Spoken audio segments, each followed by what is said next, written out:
Pastry era visto como um fracassado, fraco e sem utilidade, que passava os dias tentando ser uma espécie de Willy Wonka, criando esculturas de açúcar na tentativa de ganhar reconhecimento e, quem sabe um dia, ser chamado de realeza da confeitaria. Mas tudo isso mudou quando os senhores do Isekai tomaram outro rumo e durante uma de suas transmissões no Hell's Kitchen, o fim chegou para ele quando uma de suas esculturas, a estátua, caiu sobre seu corpo. Porém, sua história estava longe de acabar. Ele renasceu como o filho poderoso de um nobre de poucos recursos. Seu pai, Casserole, era um daqueles homens determinados que largou tudo para perseguir um sonho esquisito, inspirado em Minecraft, transformar terras estrangeiras em uma aldeia próspera, cuidando da terra com as próprias mãos. Ainda assim, com esforço e teimosia, conseguiu fazer a fazenda crescer. Com o tempo, Pastry foi crescendo também. Zero tentou ensiná-lo a usar a espada inúmeras vezes, mas o garoto sempre se perdia nos próprios pensamentos sobre sobremesas e nunca chegou a dominar a arte da espada, ganhando o título não oficial de Decepção da Família. Durante um desses treinos, Fuel, o assistente fiel de Casserole, apareceu com uma notícia. Graças às orientações de jardinagem de Pastry, a colheita de feijão havia sido um sucesso. O garoto ficou radiante só de imaginar quantos lanches poderia criar com isso. Já Casserole, ao ver o entusiasmo do filho, não deixou de pensar que até crianças com metade da idade dele já eram melhores agricultores. Só que a conversa foi interrompida por outra notícia de Fuel. Um grupo de bandidos estava vindo do condado de Heights e o condado não conseguiu detê-los. Pastry ficou preocupado. Se aqueles ladrões chegassem até a vila pobre onde viviam, tudo o que plantaram estaria perdido, e o pouco que tinham seria transformado num espetáculo de ruínas. Fuel calculava que os invasores chegariam em 2 meses. Casserole, determinado a não esperar o pior, decidiu reunir todos os trabalhadores do território e atacá-los antes que fossem atacados. Sabia que não podia pedir ajuda ao Conde Hatest, pois esse tipo de gente preferia manter as aparências a aceitar a derrota. Seriam ridicularizados na capital se parecessem incapazes de proteger seu próprio território. Enquanto os dois discutiam o risco de falência causado por essa possível batalha, Pastry se deu conta de que seu sonho, recriar uma fábrica de chocolate de verdade, poderia ser arruinado. Diante da frustração do garoto, Fuel teve uma ideia: usar a raiva de Pastry como vantagem, despertando sua magia adormecida mais cedo do que o previsto. Para surpresa de todos, Casserole aceitou usar o próprio filho como peça-chave no plano, convencendo-se de que era a única saída. Depois, ele conversou com Agnes, sua esposa, que inicialmente se opôs à ideia. O instinto materno dela reagiu com força, mas Casserole usou suas palavras com cuidado e, depois de algum tempo, conseguiu convencê-la. O lado mais extravagante de Agnes despertou e ela arrastou Pastry para o que chamou de transformação completa, com direito a roupas novas, cabelo arrumado e elogios de garotas que achavam ele adorável. Pastry por dentro amaldiçoava o destino por tê-lo dado 5 irmãs e uma mãe tão única. Mesmo assim, no fundo, até gostava um pouco da experiência. Pouco depois, ele se despediu dos amigos Luminito e Mark, e Casserole usou seu transporte improvisado para levá-lo até a capital. Ao chegar, Pastry não conseguia parar de olhar para as montanhas de frutas e doces que nunca tinha visto antes em sua casa pobre. Seu pai prometeu que, após a cerimônia de despertar, ele poderia escolher o que quisesse. Os olhos de Pastry logo foram atraídos por algumas maçãs brilhantes e maduras, que naquele mundo eram chamadas de boncas. Seu fascínio pelas frutas fez Casserole questionar se seu filho era um estrategista disfarçado, enquanto Pastry só conseguia imaginar quantas tortas poderia fazer com aquilo. Finalmente chegaram à igreja, onde aconteceria o ritual. Lá, um homem estranho e agitado os recebeu. Ele parecia viver à base de cafeína pura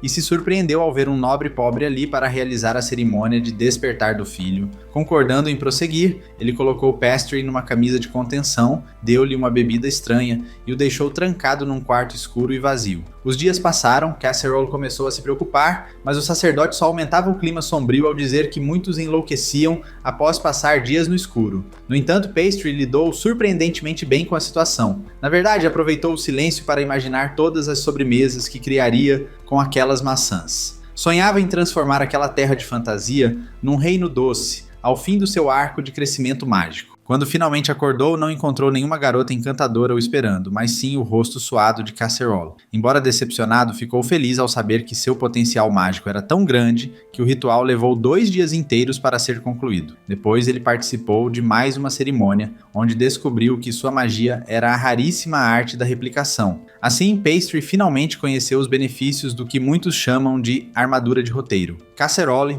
animado com a descoberta, começou a acreditar que o filho e sua vila quebrada tinham sim uma chance. Ao se despedirem do sacerdote, Casserole tentou silenciá-lo com um saco de prata. Mas o religioso, achando a recompensa pequena, jurou espalhar a lenda de Pastry aos 4 ventos, mesmo que isso significasse gritar como um doido. Já na saída, Casserole comprou para o filho um saco cheio de boncas e os dois prometeram não contar nada a Agnes quando voltassem. Dias depois, em outra cidade devastada, um grupo de sobreviventes discutia a falta de comida e crianças, e seu líder, Chad, sugeriu atacar a vila de Casserole, presumindo que ela seria rica em ambos. Fuel logo levou a notícia até Casserole, que quase perdeu o controle ao saber que os bandidos poderiam chegar antes do previsto. Para reagir, Casserole mandou seu mensageiro pessoal espalhar a notícia pela vila, com ordens de acelerar o plano, encher os reservatórios de água com lama em 2 das 3 aldeias e guardar as colheitas em lugares seguros. Assim, tentariam deixar os invasores famintos, forçando-os a concentrar os ataques na aldeia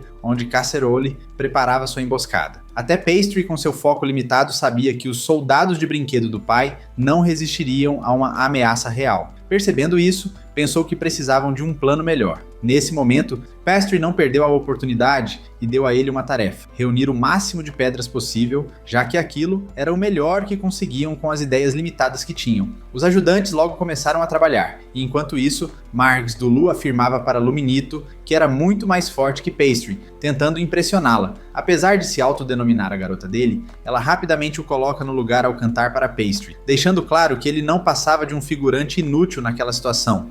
Mas a discussão entre os dois é interrompida pelo som de cascos se aproximando. Fecha as portas da vila sem hesitar. Do lado de fora, os soldados da noite ficam totalmente sem ação, dominados pelo medo. Mas é então que Casserole assume a frente e tenta animá-los com um discurso dizendo que não há espaço para covardia naquele momento e que eles precisavam se levantar e lutar. Ele sugere que deixem os soldados descansarem até o amanhecer, acreditando que os bandidos atacariam quando o sol nascesse, já que desconheciam o terreno e não tinham nenhum tipo de visão mágica. Só que Casserole tem outra visão. Com fome e sem recursos, os criminosos poderiam agir como feras selvagens, mesmo no meio da noite. Como não conseguiam chegar a um acordo, resolveram pedir a opinião de um homem mais velho e respeitado, que usou sua experiência para sugerir que, antes de tomar qualquer decisão, precisavam de mais informações. Enquanto isso, Casserole aproveita para sair em missão. Ele decide agir como isca e leva Fuel com ele direto para o esconderijo dos bandidos. Enquanto isso, com Casserole fora de cena, Pastry assume o comando como se fosse o novo chefe do lugar e começa a ditar ordens, como se fosse um executivo mandão.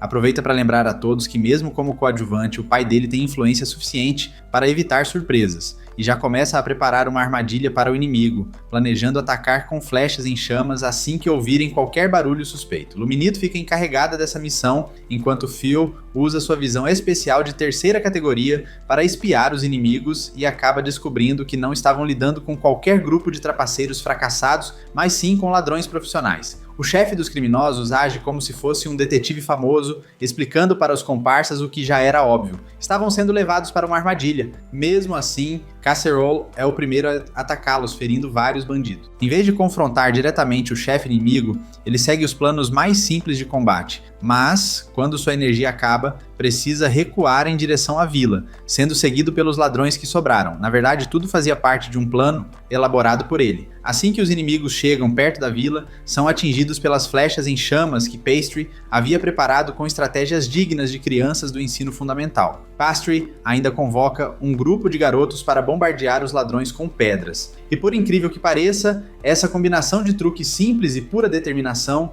acaba sendo suficiente para derrotar mais da metade dos criminosos sedentos por sangue. Isso, claro, deixa o líder da gangue enfurecido. Ele parte para o ataque com sua adaga pequena e entra no território da vila. Alguns moradores tentam impedi-lo, mas falham, e ele começa a eliminar os aliados de Pastry sem piedade. Quando se aproxima das crianças, pronto para atacá-las, elas decidem que o mundo já está cheio de choros e gritos. Não era justo aumentarem isso, mas antes que o chefe da gangue fizesse mais vítimas, Pastry entra em ação e atrapalha os planos dele com uma técnica inesperada. Só que o bandido consegue virar o jogo e faz de Pastry seu refém. Mesmo assim, Pastry usa um feitiço de duplicação que transfere para os outros ladrões a dor de um homem queimado, o que faz até o bandido mais valente cair no choro. É Mark quem finaliza a batalha, arremessando uma última pedra na cabeça do vilão e encerrando a luta. Na manhã seguinte, a notícia sobre o machucado de Mark se espalha, deixando Agnes desesperada. Mas ela se acalma quando descobre que não era tão grave assim. Pastry, ainda vivo e inteiro, continua perseguindo seu sonho de virar o rei da vila e começa a distribuir rações para os moradores necessitados, enquanto Casserole prende os bandidos em um celeiro, já que ainda não tem dinheiro para uma prisão de verdade. Sem condições financeiras, ele planeja mandar os bandidos para um teste no condado, esperando que assim consigam salvar as aparências e ainda recebam alguma recompensa. Depois ele divide o que sobrou do orçamento entre os moradores, incluindo Mark e Luminito, que se emocionam ao receber roupas usadas e um saco de grãos com validade vencida. Com a ajuda de Pastry, os dois levam os presentes para a casa de Mark, onde ele se sente o melhor irmão do mundo e finalmente sente o carinho da mãe por ter se tornado o herói local. Eles acabam se mudando para a casa de Luminito, onde são recebidos pelo avô dela, que apesar da barba fedida, os acolhe. Lá, todos comemoram com uma festa, enquanto Pastry, animado, começa a imaginar sua futura jornada até o diabetes. Mark e Luminito aproveitam a chance para visitar o celeiro onde os bandidos estão presos. Agora que se sentem verdadeiros heróis, pensam que podem interrogá-los, mas são barrados de cara. Mais tarde, Mark bola um plano para distrair os guardas e consegue entrar com Luminito. Eles caem na risada ao verem como os antigos vilões agora estão em situação lamentável. Mas tudo muda quando o chefe dos bandidos repara na espada de segunda mão de Mark e revela que ela pertencia a ele até o dia anterior. Ao perceber que Mark tem ambição, o bandido se oferece para ensiná-lo a usar magia, mesmo com Luminito desconfiando da proposta. Mesmo assim, Mark aceita o atalho para ganhar poderes incríveis. Só que logo leva um chute doloroso do ladrão, que se liberta, recupera sua espada e ainda fere Luminito. Em seguida foge levando Mark como refém. Quando os outros ladrões tentam escapar também, o chefe os chama de inúteis e os abandona, fugindo num cavalo roubado. Pastry, ao saber disso, corre para ver Luminito, e depois de se certificar que ela está viva, monta num cavalo e vai atrás do vilão. No caminho, se pergunta se seu papel de protagonista vai ser suficiente para vencer o bandido, apostando nas armadilhas que deixou na floresta. Quando a notícia chega até Casserole, ele sai imediatamente para salvar seu filho, mas Phil o interrompe, falando de política e de como um criminoso solto poderia manchar sua reputação. Enquanto isso, Mark tenta usar sua voz alta e irritante para distrair o bandido e surpreendentemente consegue. Os dois acabam presos em uma armadilha. Pastry chega exatamente na hora certa, usando seu senso de timing perfeito, e desafia o vilão com a espada na mão. Ele logo percebe que não tem chance se continuar, mas em vez de fugir, faz um discurso dramático sobre nunca abandonar seus amigos, tentando reunir coragem mesmo quando está por um fio. Horas depois, Phil vasculha a floresta procurando Pastry, mas só encontra sua espada quebrada. Achando que ele morreu, volta para casa aos prantos, apenas para descobrir que Pastry está vivo e bem. Nem a caçarola conseguia entender como o próprio filho, que ela sempre considerou um desastre ambulante, tinha conseguido fazer aquilo. Exigiu uma explicação imediata, mas o garoto respondeu que seria inútil tentar explicar para a gente com o cérebro limitado, porque ninguém ali teria capacidade de entender, mesmo se ele detalhasse tudo. No fim, ele acabou contando que tinha usado sua magia de duplicação para copiar o feitiço de teletransporte da mãe no último segundo. O pai, completamente dominado pelo ciúme, só pediu uma coisa: que ele nunca mais usasse aquele truque de sumir com o traseiro na frente dos outros, principalmente numa guerra. Mais tarde, ele se reuniu com seus seguidores inúteis para comentar o quanto as mineradoras locais provavelmente tentariam transformar Pastry numa arma viva se descobrissem o que ele era capaz de fazer. Enquanto isso, Mark seguia aproveitando cada segundo da própria fraqueza, como se isso fosse uma grande conquista. Pastry então apareceu com uma sugestão. Agora que Luminito estava fora de perigo, talvez fosse hora de visitá-la. Mas Mark caiu no choro, completamente tomado pela culpa por quase tê-la deixado morrer. Pastry, já sem paciência para lidar com tanto drama, olhou para ele com frieza. Disse que derramar algumas lágrimas não mudaria nada. Se ele quisesse mesmo balançar as árvores com os galhos finos que tem, precisava agir como um adulto. Depois disso, o puxou pela roupa e o arrastou até a casa de Luminito. Pastry pediu desculpas por não ter conseguido se transformar em um terceiro carro naquela situação e se escondeu na cozinha,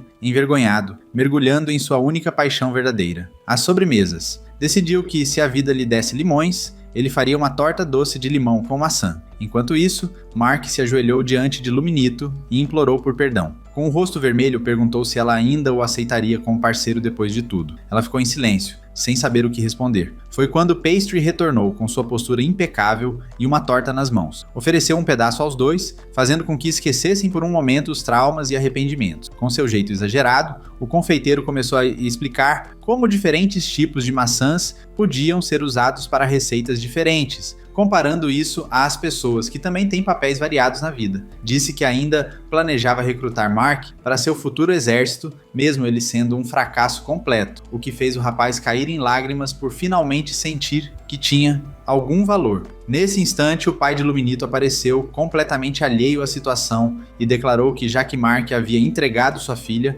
o único caminho aceitável agora era o casamento. Luminito, mesmo com uma cicatriz no rosto, aceitou na hora. Sabia que não era exatamente uma musa, então não podia se dar ao luxo de recusar alguém só por orgulho. Mark, envergonhado, ficou vermelho feito um tomate, enquanto todos se sentavam para aproveitar a torta juntos. Pastry, saboreando o momento, sentiu que estava mais perto de seu grande sonho, criar uma terra onde todos pudessem comer doces sem culpa. Jurou que, assim que alcançasse esse objetivo, faria todos felizes, mas seu devaneio foi interrompido bruscamente quando mais uma crise bateu à porta do reino da confeitaria. Casserole, sempre ranzinza, reclamava da conta bancária zerada e da falta total de fundos para começar de novo. Como se isso não bastasse, ainda jogou na cara dele que a reputação da família era péssima no mundo inteiro, a que ninguém, em sã consciência, lhes daria um empréstimo. Revoltado, amaldiçoou Pastry, que sugeriu, meio sem graça,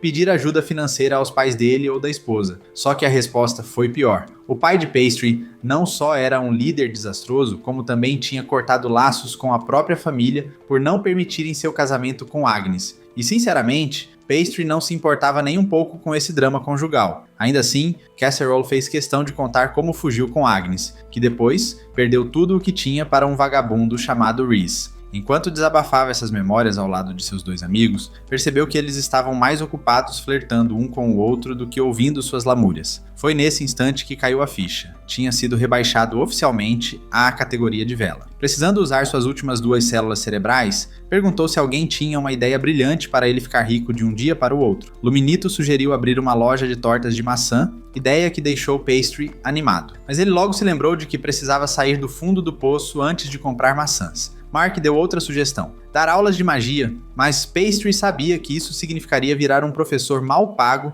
para um monte de alunos sem talento. Luminito entrou na conversa só para provocar Mark, chamando-o de idiota por ter se queimado antes mesmo de aprender a controlar magia de fogo. Isso deixou Pastry com dor de cabeça. Aquelas brigas de casal eram insuportáveis. Foi então que surgiu uma nova proposta: usar a magia de replicação para virar tatuador. A ideia, por incrível que pareça, chamou sua atenção. Mark e Luminito começaram a desenhar alguns modelos para suas futuras tatuagens, mas quando Luminito viu o dragão que Mark rabiscou, começou a rir da falta total de talento dele. Mark, irritado, respondeu que ela que esperasse para ver o dragão de verdade, o que fez todos congelarem por um segundo. Pastry, para evitar que a situação piorasse, usou seu feitiço para copiar os desenhos para as mãos dos dois. O resultado ficou tão bom que ambos se apaixonaram pelas tatuagens ali mesmo. Luminito, surpresa, perguntou se ele seria capaz de copiar outras coisas além de desenhos. Foi quando uma lâmpada se acendeu na cabeça de Pastry, que a chamou de gênio no mesmo instante. Empolgado,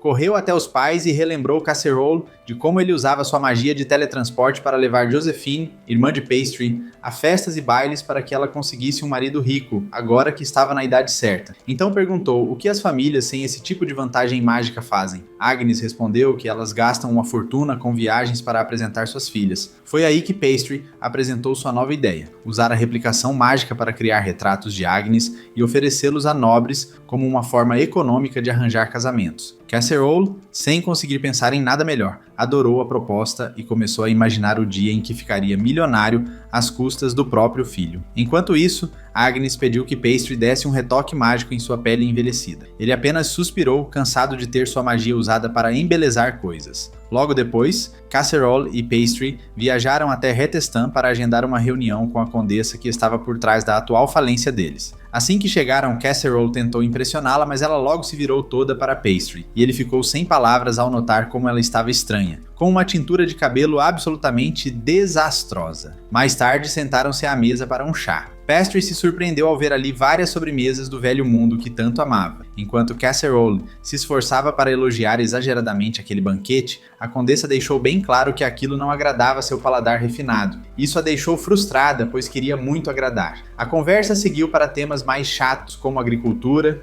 e quando finalmente teve a chance, Casserole tentou impressioná-la dando todo o crédito a Pastry, dizendo que não teria conseguido cultivar nada sem a ajuda do filho. Aproveitando o momento, Pastry comentou que um grupo de bandidos havia destruído toda a sua colheita recentemente e, com uma sutileza afiada, ameaçou envolver o exército real na investigação, sabendo que os culpados vinham justamente do condado dela. A condessa, embora cansada, tentou disfarçar e negou tudo, desafiando-os a encontrar provas da falha de seu exército. Mas, como se estivesse preparado para isso a vida inteira, Casserole tirou de dentro do manto seu trunfo final, uma espada de qualidade superior, pronta para virar o jogo. O símbolo que um dos criminosos levava consigo serviu como prova concreta, exatamente o que ela tanto precisava. Agora, completamente sem saída, ela tenta se redimir, oferecendo uma compensação pelos estragos causados. Após uma negociação longa e cheia de trocas, Pastry enfim consegue arrancar dela 150 moedas de ouro, um acordo que o deixa plenamente satisfeito, mas que desperta a fúria da condessa. Ela finalmente entende que Casserole não estava exagerando quando atribuiu a Pastry qualquer mísero sucesso que ele tenha tido até agora. Mais tarde, quando essa rainha das intrigas se despede de Pastry, ela quer saber por que ele parecia não ter gostado do chá que foi servido. Em resposta, ele começa a falar sem parar sobre os biscoitos que vieram junto, dizendo que estavam doces demais e que podiam ser melhorados numa próxima vez. Casserole, com as orelhas sangrando de tanto ouvir, apenas balança a cabeça e pede desculpas à beldade pelos transtornos. Pastry também pede desculpas, oferecendo a ela uma pintura replicada, o que acaba fazendo o conde se tornar completamente obcecado pela obra. No dia seguinte, Casserole realiza outra visita à mansão de Dub Cadillac, dessa vez para a celebração da maioridade de seu neto, Squall. Mas o rapaz, que mais parece uma senhora, surge com o olhar perdido de quem tomou várias doses de café e dá um alô estranho a Casserole. Enquanto isso, Cadillac mal consegue falar e pede que o visitante se sinta à vontade, aproveitando para revelar que é grande admirador das façanhas de Casserole. Isso deixa o protagonista um tanto desconfortável com seu novo status de celebridade. Assim que a cerimônia termina, a Sec de Gado finalmente presta atenção em Pastry, antes tão ignorado, mas se impressiona ao ver o quanto ele se esforça. Na verdade, quando o próprio neto dele se acovarda diante da comissão, quase cogitam trocá-lo por Pastry. O jovem queridinho da vez não para de surpreender o duque. Ele pinta para ele uma imagem de uma moça atraente, com proporções generosas, usando sua magia recém-aprendida. Porém, antes que o velho se empolgue demais, Pastry explica que o quadro é um presente para Squall, enviado por Huar, o comandante militar. Trata-se do retrato de sua filha Petra, já que ele mesmo não pôde visitá-los. Isso se deve às ameaças constantes de guerra que cercam seu território, tornando perigoso para Petra deixar sua casa. Squall, no entanto, mal presta atenção nos detalhes. Ele nunca viu uma garota antes, o que o faz se apaixonar à primeira vista e aceitar prontamente visitá-la no mês seguinte. Cadillac, por outro lado, não fica nada feliz com a atitude impulsiva do neto, percebendo que há um plano por trás de tudo. Claramente, o pai de Petra quer unir as famílias. Cadillac tenta recusar o arranjo, mencionando os custos da viagem e sua atual situação financeira precária. Mas Casserole logo se oferece como transporte gratuito, deixando o velho ainda mais irritado ao perceber que Hubert quer, na verdade, usar a família dele como escudo, aproveitando a fama do poderoso exército bovina para afastar os inimigos. Mesmo relutante, o velho se sente lisonjeado e anuncia para todos que irá visitar a residência de Hubert pessoalmente, levando seu neto logo após concluir sua missão. Durante a festa, Squall se aproxima de Pastry e pergunta se Petra tem alguma preferência. Pastry começa a falar dos doces que ela gosta, sugerindo até preparar alguns. Squall, percebendo que o assunto passou direto pela cabeça dele, pede para Pastry melhorar o retrato da garota, tornando-a mais atraente, o que faz Pastry apenas revirar os olhos. Naquela noite, um grupo de fãs animados cerca Casserole, pedindo por aumento de salário, mas Pastry os interrompe, entregando duas cartas, uma de Cadillac e outra de Hubert. Ambas informam que Petra e Squall estão oficialmente noivos. Como compensação por sua habilidade como casamenteiro, Casserole recebe uma quantia generosa. Pastry, por sua vez, começa a sonhar com a possibilidade de finalmente comprar as maçãs raras que sempre desejou, mas nunca teve coragem de adquirir. Casserole, no entanto, deixa claro que aquilo não era caridade. Eles teriam que garantir a segurança de Petra durante a viagem de sua cidade até a capital. Isso porque o pai dela, Chad, tem desavenças com praticamente todos ao redor, e há o risco de que tentem atingir Petra para se vingar. Fuel se pergunta se não poderiam usar sua magia para teletransportá-la, mas Casserole diz que isso só seria possível se soldados já estivessem posicionados na capital, o que não é o caso. Não há tempo hábil para isso. Fuel propõe que desistam da missão, mas Casserole explica que jamais ganharão tanto dinheiro em toda a vida se deixarem essa chance passar. Pastry concorda, ele precisa da grana para concretizar seu sonho de criar a Terra dos Doces. Com um esforço tremendo para pensar, ele tem uma ideia: levar Petra à igreja sob o pretexto de uma cerimônia mágica de despertar e deixá-la no santuário por 2 dias, até o noivado com o príncipe ser anunciado oficialmente. Casserole aceita na hora, já que seu cérebro não conseguiu bolar algo melhor. Pastry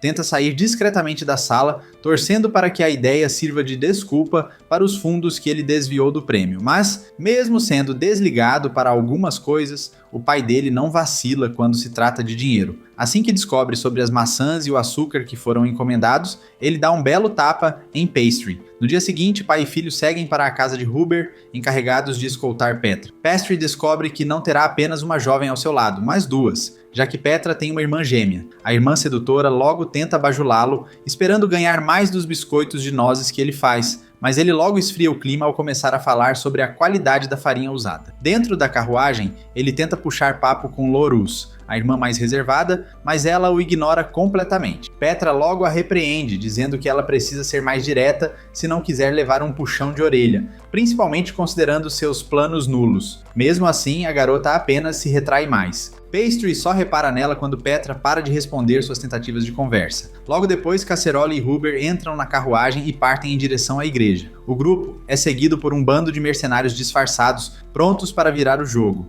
No entanto, Casserole percebe a presença deles de longe e os enfrenta com facilidade. Um deles consegue escapar e se coloca no caminho das garotas, mas Pastry assume o controle e o derrota com firmeza. Após o confronto, todos seguem até a igreja. Lorus, deixada de lado por Petra, que só pensa em se encontrar com Squall, agora atrai a atenção de Pastry, justamente por ele ser o único a não se interessar por sua irmã. A garota começa a se arrepender de tê-lo ignorado antes e decide mudar sua atitude com ele. Mais tarde, o grupo se reúne em um lugar escuro e escondido para realizar um feitiço especial que os teletransporta da pequena igreja até a capital. Enquanto isso, alguém com aparência duvidosa e um estilo que lembra uma versão sombria de Michael Jackson faz uma ligação misteriosa, pedindo uma certa quantia em dinheiro. Freaks recebe a ordem de sequestrar uma mulher por 10 moedas de ouro. O sujeito que está por trás disso, mesmo desempregado, é ninguém menos que o chefe do exército da Casa Fallen. Ele instrui seu subordinado a agir antes que o noivado com a família Cadillac seja oficializado. Chub Mario, no entanto, se irrita com o comando e diz para o galho parar de mandar nele, saindo para cumprir sua missão. Ainda assim, seus capangas não conseguem esconder a dúvida.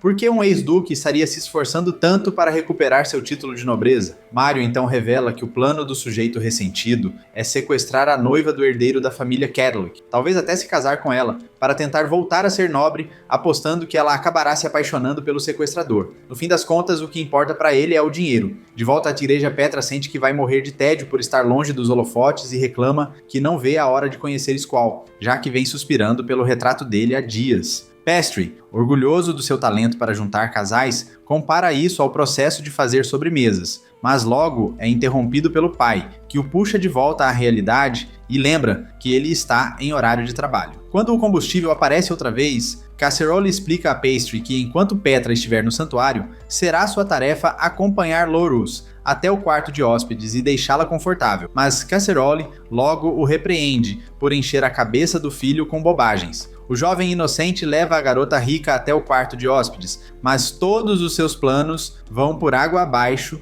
quando a empregada gripada resolve se juntar aos dois, virando um verdadeiro incômodo. Enquanto isso, Michael Jackson, o viciado em substâncias duvidosas, bebe vinho e sonha com o fim de relações bizarras, e Petra parte para o castelo real com o pai assim que sua cerimônia termina. Já Pastry tenta pensar em desculpas para se livrar da parte incômoda da visita e poder passar mais tempo com Lorus. Mas um buraco mágico surge de repente sob os pés dos dois e eles caem dentro dele. Suspeita-se de magia e Casserole, após ordenar que a família Cadillac seja avisada, pula também no buraco, decidido a não deixar seu ganso dourado cair nas mãos de ninguém. Pastry desperta em um quarto escuro e assustador, com Lorus amarrada ao lado dele. Ele tenta entender como foi parar num tipo de preliminar sádica e bizarra. O sequestrador então aparece, dando bom dia. Pastry quer saber o motivo do sequestro, mas o homem misterioso não responde. Sozinho com seus pensamentos, Pastry começa a se perguntar quando, afinal, se tornou alguém importante o bastante para ser sequestrado por profissionais. Mas logo percebe, quem realmente interessa é Lorus. Ele continua sendo tão irrelevante quanto sempre foi, e bastaria um movimento mal intencionado para acabar com ele. Para confirmar suas suspeitas, o sinistro Mario avisa que é melhor ele não tentar bancar o espertinho. Quando Casserole finalmente atravessa o buraco, Lorus também acorda. Ao ver Pastry ali, ela imagina que ele tenha ido resgatá-la, mas ele logo a desilude, explicando que também foi sequestrado e que enquanto estiver com ela, estará tudo bem. Afinal, ele tem sua armadura de enredo que nada pode atravessar. Mario, enciumado, manda Pastry parar de se fazer de durão, já que logo será quebrado como um galho seco. Mesmo assim, Pastry acredita que aquele sujeito arrogante não passa de um impostor e que o único ali capaz de usar magia é o gordo Mario. Decidido a encenar seu papel, ele finge ser um jovem nobre em perigo, com direito a lágrimas falsas e tudo, para convencer o chefe de que poderia render mais de 200 moedas de ouro em troca. O sequestrador, ganancioso, até se anima e avisa para ele parar de falar demais, mas Pastry insiste que, se o sequestrador também for nobre, uma negociação pode render muito mais dinheiro. O aspirante a criminoso acaba revelando tudo com sua expressão distorcida, e Pastry deduz que o responsável pelo sequestro é o Duque do Exército. O lugar precário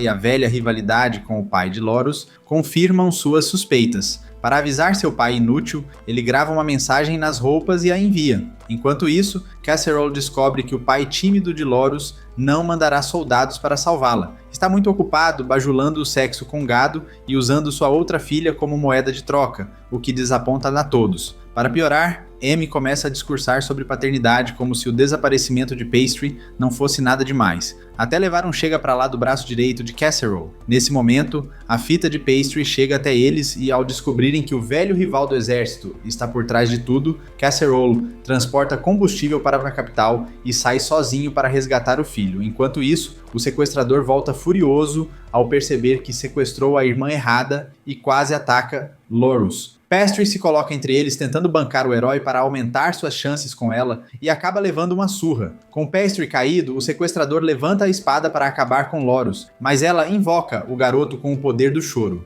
Ele então se levanta e avisa o sequestrador para nunca mais tocar nela. Encurralado, Mario calcula quanta força Pastry teria para derrotar seu subordinado e estragar o ataque todo de uma vez. Percebendo que não tem como vencer, tenta fugir, mas Casserole bloqueia a saída. Em pânico, Mario corre para pedir reforços, só para ser surpreendido pelo pai de Pastry. Encurralado de novo, Pastry diz que ele não tem mais para onde fugir. Mas Mario sorri e ativa sua habilidade inútil, abre outro buraco e escapa por ele. Depois de refletir que onde há um buraco, há um caminho difícil, Pastry tem uma noite decepcionante com o pai e sua possível futura esposa. Aparece trazendo mais 2 fracotes só para deixar Pastry ainda mais frustrado. Um deles agarra Lorus e diz que a devolverá ao pai morto. Mais tarde, ele revela que o exército foi capturado e Casserole explica que ele perdeu seu título há 20 anos, quando foi pego entregando segredos militares ao inimigo. Nesse momento, subordinados do sexo com gado chegam exigindo um relatório da Casserole, que responde com má vontade antes de fugir com Pastry para caçar o bandido. De volta à mansão em ruínas, Pastry finalmente percebe que Humpty Dumpty jamais teria energia mágica suficiente para escapar da vizinhança. Era só um covarde fantasiado de vilão. Ao voltar para o quarto, descobre que o tempo todo o inimigo estava escondido ali mesmo, junto com seu pai e o filho. O bandido elogia Pastry por ter desvendado o plano ridículo e saca sua espada para acabar com os dois de uma vez, tornando as coisas mais fáceis. Pastry então se oferece para um duelo, uma luta justa, de 1 contra 1. Mario, que não tinha boas intenções, sorriu maliciosamente e tentou atacar Pastry, esperando acabar com ele em um só golpe. Porém sua espada quebrou, pois Pastry mordeu as pontas dela com força, como se fosse um santo protetor da caçarola pesada. Pastry o segurou e agradeceu mentalmente por não ter dado seu jeans ridículo para Mario, especialmente depois de descobrir que ele tinha copiado as rachaduras na espada do inimigo para vencer a luta. Um mês depois,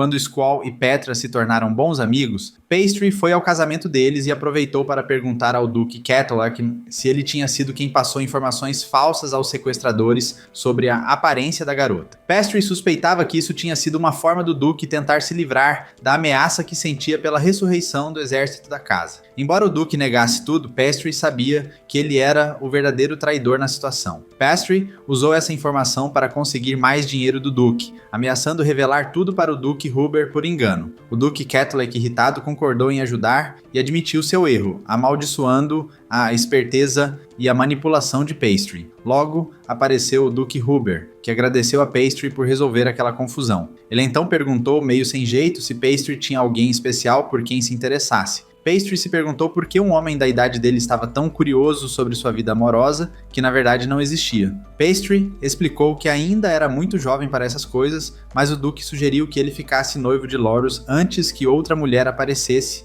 Os outros adultos presentes ficaram constrangidos só de ouvir aquilo, mas Pastry tentou dizer que Lorus merecia algo melhor. O Duque Huber perguntou se era porque a filha dele tinha alguma deficiência, e mesmo que Pastry quisesse mencionar que não via muito talento nela, ele ficou calado para proteger sua nova chance na vida. Até mesmo seu pai concordou com o noivado. Nesse momento, os outros começaram a brincar e rir da situação, fazendo Pastry perder a fé nas pessoas. Pouco depois, Lorus apareceu para cumprimentar Pastry e agradeceu por ele ter salvado ela naquele dia. Por algum motivo, Pastry sentiu uma atração imediata por ela. Quando Squall e Petra ficaram sabendo disso, brincaram que um dia fariam uma homenagem a Trois com ele, mas Pastry recusou nervosamente. Depois de tanta bajulação, Pastry quis um tempo sozinho à noite, mas Lorus apareceu de novo para atrapalhar. Ela parecia querer mais atenção, e Pastry se perguntou se ela realmente estava feliz com ele. Para tranquilizá-la, disse que estava aliviado com a amizade deles. Ela tentou conquistar Pastry oferecendo seus famosos biscoitos doces, mas ele percebeu que ela tinha colocado sal em vez de açúcar. Mesmo assim, Pastry comeu tudo com bom humor e elogiou os biscoitos, o que fez Lorus sorrir de verdade enquanto o sol se punha. Pastry prometeu a si mesmo que protegeria Lorus para sempre depois daquela festa. Enquanto isso, Casserole enfrentava seu maior pesadelo e conversava com Agnes, que tinha pernas meio trêmulas, contando que agora sua família tinha uma nova filha, bonita e de família nobre. Agnes entendeu tudo errado e achou que Casserole estava se envolvendo com alguma garota rica, fazendo uma birra. Só percebeu o erro quando ele falou sobre o noivado de Pastry, ficando muito envergonhada. Para escapar da situação, Casserole resolveu fugir com Pastry, sem saber que Agnes já tinha virado fã e estava pronta para preparar a próxima noiva para o Duque. Enquanto isso, Raz recebeu a notícia do noivado de Pastry e perdeu a cabeça ao saber que ele ficaria com uma garota que parecia não ter nenhuma importância na história. Ela ficou tão frustrada que quase se queimou, mas logo se recompôs e aceitou a situação. Descobriu que Lorus era filha da família Huber e percebeu que o astuto Duque Huber tinha arquitetado tudo para aproveitar os muitos talentos de Pastry. Sua assistente achou que ela estava exagerando, então Raz explicou como a terra antisseca e improdutiva tinha sido transformada por Pastry em uma fonte de renda, graças à sua armadura de enredo. Ela concluiu que Huber devia estar muito feliz com essa situação. Enquanto isso, o verdadeiro vilão da história comemorava seus ganhos depois de chantagear Cadillac. Só que seus amigos, sempre com fome, apareceram para ver o que ele tinha preparado, mas só encontraram árvores em vez de tortas de maçã. Luminito perguntou se ele queria alimentar todo mundo com tortas feitas de árvore, mas descobriu que Pastry planejava plantar as árvores para atrair abelhas e produzir mel. Seus ajudantes gostaram da ideia, mas Pastry explicou que não poderiam começar ainda, porque a região era mais seca que o deserto do Saara. Para resolver isso, ele decidiu mudar de plano novamente e criar reservatórios de água, como fazem em regiões montanhosas. Enquanto isso, Casserola e Fuel contavam o dinheiro que tinham economizado durante o ano e perceberam que depois de 20 anos de fracassos, tinham finalmente conseguido um pequeno lucro. Cero elogiou Pastry, chamando-o de bênção enviada por Deus, e agradeceu a Fuel por ter ficado ao lado dele mesmo sendo considerado inútil. Fuel disse que ainda era cedo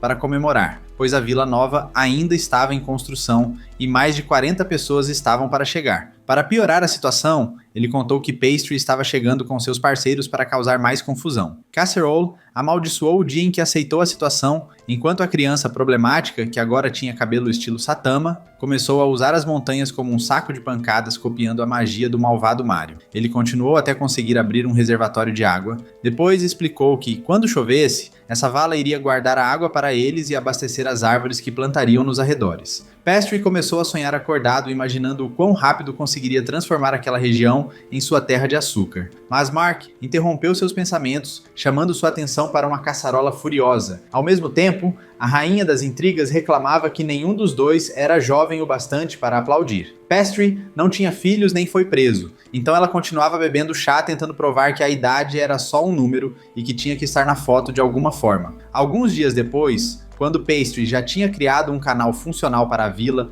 e virado uma celebridade, recebeu uma carta que sua irmã achou que era da sua noiva. Ele ficou cheio de esperanças, mas a carta o surpreendeu. Era um convite para uma festa do chá. Pastry ficou intrigado e se perguntou por que a irmã estava fazendo um movimento tão estranho de repente. Mais tarde, ele volta para casa em Bullfuel, carregando sua arrogância como sempre, e descobre que seu pai, um nômade, está indo para a capital mais uma vez. Enquanto começava a explicar a situação estranha que envolvia reabastecer a cidade, a caçarola aparece de repente, quase como um fantasma, e o aconselha a parar de se preocupar com mulheres que só o colocariam em problemas, como na prisão, e focar nas que realmente poderiam fazê-lo rico, como sua própria noiva. Foi aí que Lorus surgiu do nada e percebeu que Caçarola ficaria com eles por um tempo. Por sua vez, os rumores sobre o noivo de Pastry se espalham rapidamente até o ponto de Luminito imaginar uma mulher mais velha, confiante e cheia de curvas que controla Pastry completamente, o contrário do que realmente acontece. O verdadeiro Pastry leva Luminito para seu refúgio secreto,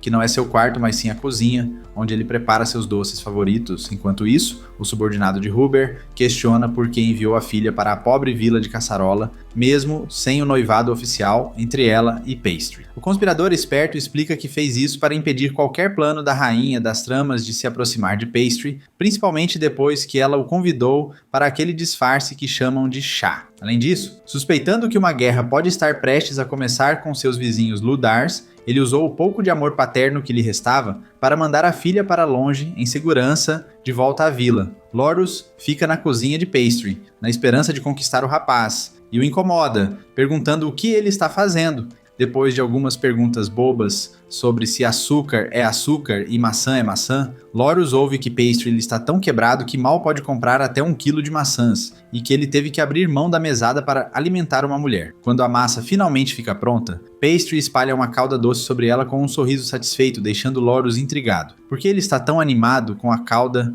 e não com ela? Aos poucos, a calda endurece e na massa aparecem desenhos simples que lembram a arte das aulas do ensino fundamental. Como toda donzela em perigo, e não consegue deixar de admirar o quão inocente e contente Pastry parece. Enquanto isso, Pastry se recusa a entrar no clima adulto com Lorus, e sua mãe, irmã e amigos, que se comportam como espiões profissionais atrás das portas, ficam cada vez mais frustrados com o quão bobo ele é por não aproveitar a chance de ficar com ela. Pastry, por outro lado, está ocupado preparando maçãs doces para Lorus, porque ainda é cedo demais para experimentar coisas mais sérias. Quando Lorus se estabelece, ela ainda não está pronta. Pastry então chama os amigos para um teste de sabor, só para perceber que eles estavam espionando a um tempo desconhecido. Josephine e Agnes fogem rápido, deixando Mark e Luminito para enfrentar a ira de Pastry, que só consegue impedi-los de provar suas maçãs. Alguns dias depois, chega o grande dia. Pastry imagina como vai salvar a economia decadente vendendo todos os móveis caros da família R, mas a empregada resfriada de Lorus o repreende, dizendo que ele precisa focar mais em louros do que em doces e dinheiro. Isso só piora as coisas porque, em vez de se concentrar, ele se pega olhando para o retrato atraente de Ressa, se perguntando por que ela o colocou ali de forma tão descarada. Então o rato da condessa aparece na confeitaria e o cumprimenta, deixando algumas ameaças sutis sobre o quanto ele deve se comportar. Mas isso acaba funcionando porque tudo o que Pastry quer hoje é promover seu novo negócio. Usando o status nobre de Lorus, ele atrai toda a atenção necessária e mostra seu pote cheio de doces duros. Nobres que nunca tinham visto nada parecido ficam encantados e compram tudo na hora, incluindo o rato da condessa, que se achava o mais durão, mas acaba ficando chapado de açúcar. Pastry tenta subornar os nobres para diminuir os impostos sobre doces, em troca de dar algumas guloseimas grátis. Mas um novo desafio aparece no pior momento possível e atrapalha seu plano. Uma mulher com melões suculentos chama a atenção de todos, fazendo o ciumento Lorus querer se apresentar para ameaçá-la e mantê-la longe de Pastry. No entanto, o rapaz frágil não consegue tirar os olhos da rainha das tramas e a segue quando ela pede uma conversa a sós. Pastry comenta como Res o olha, e ela explica que é porque ele é uma mulher frágil perto de alguém que usa magia. Pastry não entende muito isso, especialmente porque Res tem curvas nos lugares certos, mas dá de ombros e vai direto ao ponto. Ele começa conquistando Res falando sobre o amor dela por doces, e depois revela que quer cultivar os ingredientes para suas guloseimas de açúcar e mel na aldeia dela. Res não acredita que isso seja possível em uma terra tão seca e teme que ele esteja planejando algo maior. Então decide ajudá-lo, o que deixa o bobo do Pastry cada vez mais grato. Enquanto Pastry vira assunto na cidade, Lorus fica com ciúmes e começa a imaginar o que ele poderia estar fazendo com uma garota tão linda como Res, comparando com a forma como ele mesmo é mais certinho e reservado. Com a ansiedade aumentando, Lorus sai do corredor para voltar ao seu lugar seguro, sonhando em ganhar muito dinheiro com seus doces. Grease pergunta a Pastry sobre Lorus e se ele realmente a salvou do sequestrador. Ela se pergunta se ele ama Lorus, e embora Pastry fique vermelho como um tomate, ele é tímido demais para admitir isso. Grease aproveita para abraçá-lo por trás, pressionando seu corpo contra ele e dizendo que não vai soltá-lo até que ele admita seus sentimentos. Pastry, que nunca sentiu uma garota tão perto antes, perde toda a sua confiança e começa a ceder, até que Lorus aparece bem na hora, frustrando o plano de Grease. Assim que Pastry percebe que perdeu sua chance de ficar com alguém e ganhar dinheiro,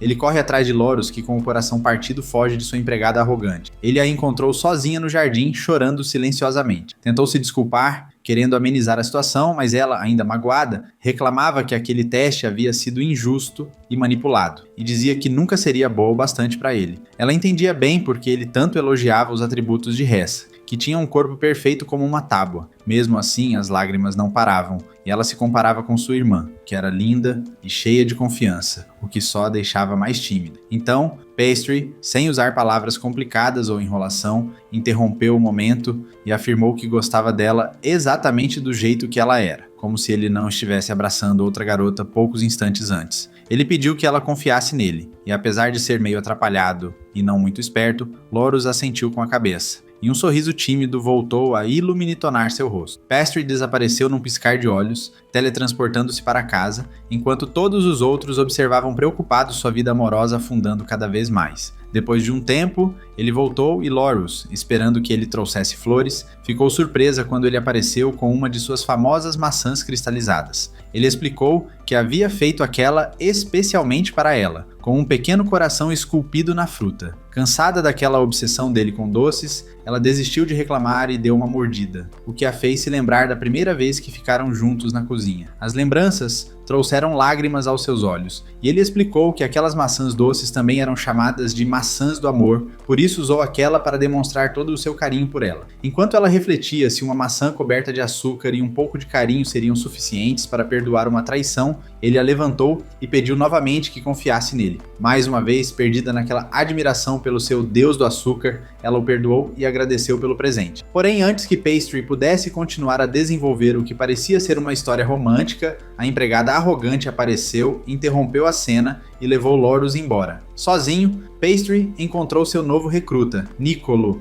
e ficou envergonhado quando ele brincou com a fama dele de assassino de corações. Para se impor, Pastry ativou sua coruja de segunda categoria, Susan, e ameaçou dobrar a carga de trabalho de Nicolo, além de deixar seu salário ainda mais miserável caso algum segredo vazasse. De volta à sua casa, Pastry foi atacado logo de cara por sua mãe, que não perdeu tempo em provocá-lo sobre o quanto ele estava esforçado para conquistar a admiração dos nobres pêssegos de Lorus. Ela o soltou só quando Lorus apareceu, mas assim que ele tentou agarrar Pastry para fugir, a rainha da fofoca percebeu que ele devia ter trazido muitos chás picantes da festa de chá literal. Depois de um pouco de desgaste, ela o ajudou a se recuperar com outra xícara de chá e descobriu que Pastry estava preparando embalagens especiais para mandar seus doces favoritos como forma de se vingar de Raytest, que havia atrapalhado seu caminho para se tornar um nobre rico. Quando Hessa ouviu isso, teve um ataque de raiva e começou a espalhar boatos sobre o gosto dela por garotos jovens. Sua inutilidade como conselheira não ajudava, pois Pastry começou a ler algumas propostas de casamento que havia recebido, a maioria de crianças de apenas 10 anos. Por outro lado, o conselheiro de Huber, que parecia um verdadeiro deus grego, informou Pastry sobre o exército de 30.000 soldados de Ludar que atacaria antes do casamento oficial entre Petra e Squall. ele deixou claro que o sexo do gado não perceberia o perigo, e Pastry, assustado, escreveu uma carta implorando por ajuda. Enquanto isso, Pastry contava seus lucros infinitos para Fuel, explicando que usaria o dinheiro das vendas de doces e fotos para comprar 100 cabras, ordenhá-las e fazer queijo para melhorar suas sobremesas. Fuel lembrou que anos atrás trouxeram cabras para aquelas terras áridas e elas acabaram com toda a grama. Mas Pastry, sempre arrogante, tinha certeza de que agora, com reservatórios de água, isso não aconteceria. Ele queria expandir ainda mais, trazendo galinhas e vacas. O conselheiro bobo perguntou se ele queria mesmo comer carne de frango, e Pastry o desafiou a nunca encostar nas suas preciosas galinhas que eram necessárias para os ovos, a base para os bolos e cremes, sua verdadeira salvação. Depois disso, Pastry arrastou o conselheiro para outra sessão de degustação e mostrou um novo tipo de xarope doce vegano que havia criado. Fuel achou o xarope exageradamente doce, o que confirmou que a massa folhada realmente estava perfeita. Mais tarde, ele dispensou Mark e Luminito para mais uma sessão de trabalho não remunerado, enquanto preparavam uma máquina para extrair ainda mais do xarope. Luminito tentou alcançar a cabeça do espremedor, mas o peso de Mark a atrapalhava, o que a deixou irritada. Então, ao apertar a cabeça dele entre as pernas, eles acabaram tropeçando e caindo, quebrando a alça do espremedor. Após o acidente, Loros usou toda a sua criatividade para sugerir que usassem algo parecido com um espremedor de vinho, ideia que Pastry adorou imediatamente. Ele correu para casa pedindo para o pai ajudar com mais um de seus projetos estranhos, mas teve um choque ao descobrir que a guerra finalmente havia começado. O pai explicou que os vizinhos da casa Huber, os Ludarauts, anunciaram que enviariam seu exército para derrotá-los em poucos dias,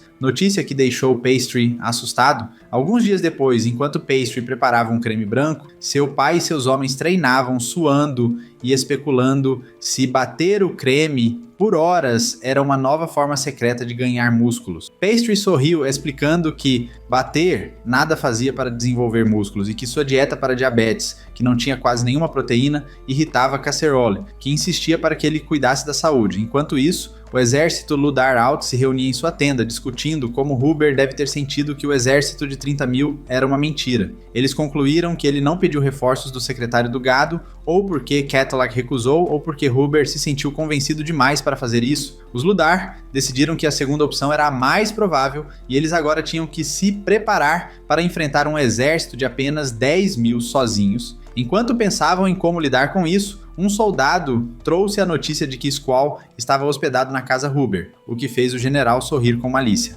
Lorus entrou na cozinha e tentou conversar com ele, dizendo que todas as guerras do mundo poderiam ser evitadas se todo mundo amasse doces tanto quanto Pastry. Afinal, assim estariam ocupados demais lutando contra o diabetes para brigar entre si. Ele conquistou o confeiteiro na hora, que prometeu recompensá-la com um cheesecake assim que suas tão esperadas cabras fossem entregues. Mais tarde, porém, todos os seus planos foram destruídos quando suas cabras foram roubadas por outro vigarista, que parecia ter comido todas elas. O comerciante contou que seus homens o ameaçaram e o obrigaram a vender Pastry e as cabras para Casserole. Este, por sua vez, disse que eles teriam que aceitar a situação mesmo que fosse difícil, porque a guerra que estava acontecendo certamente tornaria tudo muito pior nos próximos anos. Pastry, no entanto, não conseguiu aguentar aquela situação por muito tempo. Ele saiu para confrontar o tal comerciante, querendo dar uma bronca nele, mas Casserole o parou antes. Lembrando que o barão não havia roubado as cabras, ele pagou por elas. Por isso, mesmo que Pastry fosse até a mansão do barão e gritasse com ele, não conseguiria nada. Então Casserole usou sua inteligência para sugerir que eles se juntassem ao exército de Huber como reforços. Assim poderiam subir na lista de prioridades para receber suprimentos e recuperar as cabras do barão desse jeito. A ideia agradou Casserole e Pastry ficou tão empolgado que parecia ter se transformado em um Super Saiyajin enquanto seu grupo partia para o exército. Mark reclamou dizendo que queria ir junto, mas Luminito o chamou de um perdedor fraco que só atrapalharia todo mundo. Lorus, por sua vez, ficou triste com a saída repentina de Pastry, mas ele se desculpou dizendo que não conseguia parar de pensar em suas preciosas cabras e na situação difícil. Enquanto isso, Squall soltava o grito mais alto que conseguia, imaginando a imagem de Petra e depois até pensando na aparência colorida dela. Foi nesse momento que Huber apareceu, provocando Squall, falando sobre como as habilidades de assassinato da sua dama tinham melhorado muito. Mas a diversão deles foi interrompida quando um deus grego invadiu, informando Huber sobre o próximo exército de Luther. A notícia, apesar de ruim, teve um lado positivo. O exército inimigo tinha apenas 10 mil soldados. Huber acreditava que seu exército poderia vencer